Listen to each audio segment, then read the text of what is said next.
Reverend Al Sharpton called on African Americans today to push for change instead of, quote, sitting around having ghetto pity parties. His venue, the funeral for 18-year-old Michael Brown, the unarmed teen shot and killed by a white police officer in Ferguson, Missouri, sparking weeks of violent protests. But the family issued a plea for peace in the street today as they buried their son. Keith Bogue has more.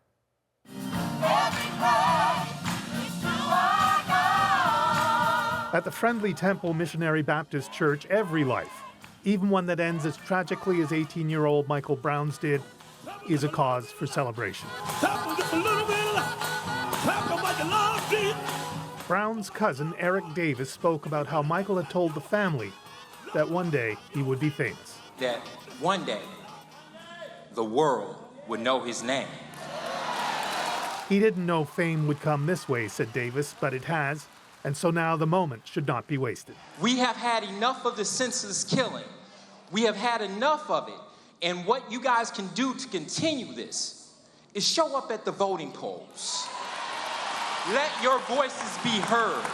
Would you lift up your hand? And from that moment on, what began as a celebration of Michael Brown's life became a political challenge to give meaning to his death.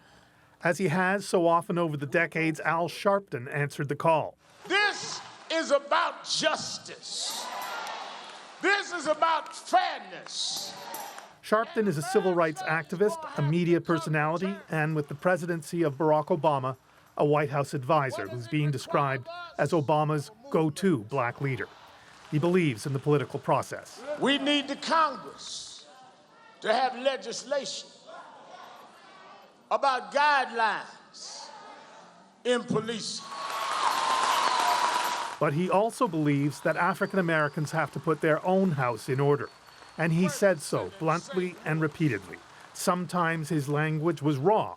Even when it wasn't, it was harsh. We have to be outraged by our disrespect for each other,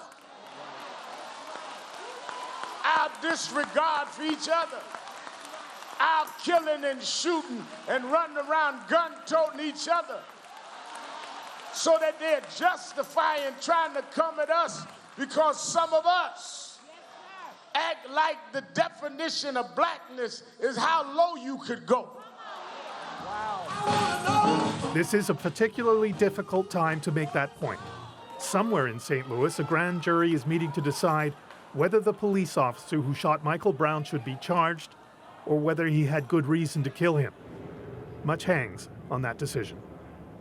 Keith Bogue, CBC News, Washington.